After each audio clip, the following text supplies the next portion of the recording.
le périurbain, la manière dont on peut définir finalement ce qu'est le périurbain, ça peut être le lieu dans lequel on habite. On n'est ni à la campagne, on n'est ni en centre-ville. On est dans un entre-deux. En France, quand même, le désir d'habiter aujourd'hui, il est encore essentiellement sur cette idée de vouloir habiter sa maison dans son jardin. Et à la fois avec cette logique-là, c'est ce qui s'est fait depuis maintenant plus de 30 ans quand même, et ben on grignote le territoire. On s'aperçoit que depuis maintenant même encore 10 ans, dans les chiffres, dans les statistiques, il y a 1-2 départements français grignotés par l'étalement urbain, ce qui n'est pas rien. Et toute la question aujourd'hui, c'est quel habitat peut-on proposer dans cette frange, sans continuer à recourir à faire du lotissement. Pourquoi est-ce qu'à Paris, on peut habiter des petites chambres qui font 10 mètres ou 12 mètres carrés? C'est parce qu'on a de la compensation.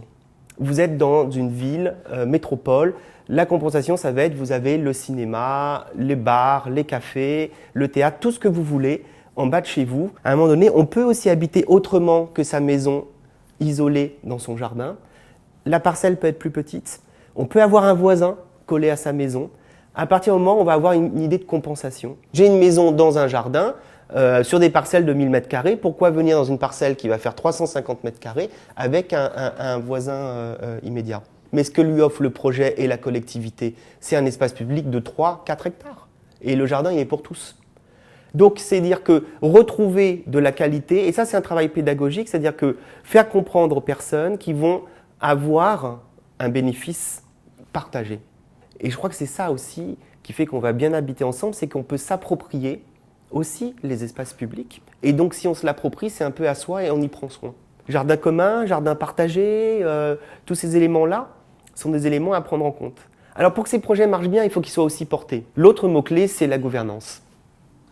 Et cette gouvernance-là, c'est un élément essentiel. Ce que j'appelle la gouvernance, c'est l'implication finalement de la collectivité dans ce projet, ou, si la collectivité ne peut pas le porter, des personnes qui peuvent le faire pour eux.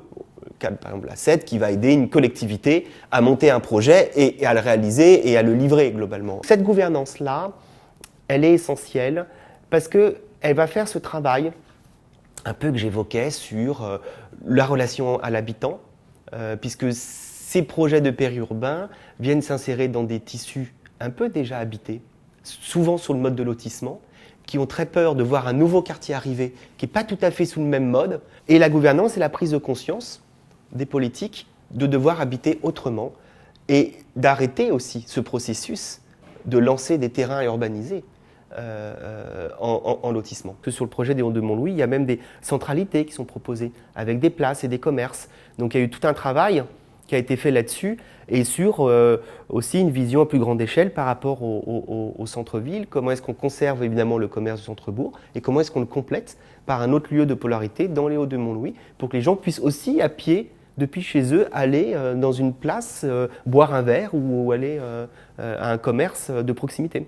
Dans le périurbain, effectivement, on reste toujours sur un modèle où, et c'est assez modèle français, on a une voiture. Chacun a une voiture ou deux. On est assez loin de modèles européens, surtout dans le nord de l'Europe où on n'a pas beaucoup de voitures. Votre voiture, vous l'avez, mais finalement, vous ne l'utilisez plus au quotidien. Vous pouvez très bien aller faire vos courses un samedi matin ou le soir, il vous manque la baguette, vous prenez le vélo.